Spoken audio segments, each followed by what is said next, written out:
বেগম খালেদা জিয়ার স্মরণে নাগরিক শোকসভা আয়োজন নিয়ে সংবাদ সম্মেলন চলছে রাজধানীর কৃষিবিদ ইনস্টিটিউটে। সরাসরি যুক্ত হচ্ছে সেই সংবাদ সম্মেলনে থেকে এখানে বক্তব্য পেশ করবেন। সুতরাং অনুষ্ঠানটি যাতে সর্বভাবে সাফল্যমণ্ডিত হয় এবং অনুষ্ঠানের যে মূল চেতনা সেটা যাতে আমাদের সংবাদপত্রে, প্রিন্ট মিডিয়ায় এবং ইলেকট্রিক মিডিয়ায় প্রতিফলিত হয়, সেই জন্য আমি এই আয়োজনের পক্ষ থেকে আপনাদেরকে স্বনির্বন্ধ অনুরোধ জানাচ্ছি।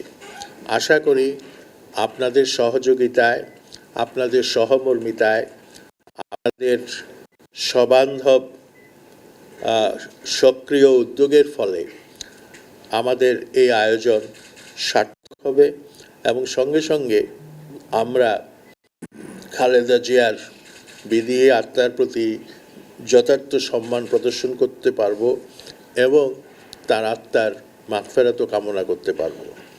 তো এটাই সংক্ষেপে এখানে বলার উদ্দেশ্য। এবং বিশেষ করে আপনাদের কাছে যে সহযোগিতাটা আমরা চাচ্ছি সেটা হচ্ছে অনুষ্ঠানটির সার্বিক শৃঙ্খলা, যেই শৃঙ্খলার বিধানগুলো সম্পর্কে সালেউদ্দিন সাহেব ইতিমধ্যে আপনাদেরকে অবগত করেছেন, সেই শৃঙ্খলাটা যাতে রক্ষা হয় সেই জন্য সর্বতোভাবে আপনাদের সহযোগিতা আন্তরিকভাবে কামনা করছি।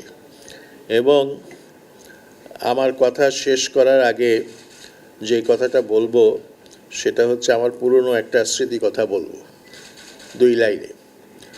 একবার এক সাংবাদিক সম্মেলনে, এবং সাংবাদিক সম্মেলন হবে কথাটা না সংবাদ সম্মেলন হবে সেটা নিয়েও কিন্তু একটা বিতর্ক আছে এবং অনেকে মনে করেন এটা সংবাদ সম্মেলন হওয়া উচিত। যাই হোক, সেটা হচ্ছে আমি মৌলানা ভাসানীর এক সংবাদ সম্মেলন দেখেছিলাম, একাধিক দেখেছি। তো সেখানে সাংবাদিকরা এসছেন এবং এর মধ্যে সেই সময়কার বিখ্যাত সাংবাদিকরা আতাউজ্জামান, তারপরে ফয়েজ ভাই এবং অন্যান্যরা, কেজি ভাই, এরা সবাই উপস্থিত ছিলেন। তো আলোচনা শেষ, বক্তব্য শেষ, প্রশ্নোত্তর পর্ব শেষ, চা পর্বও শেষ।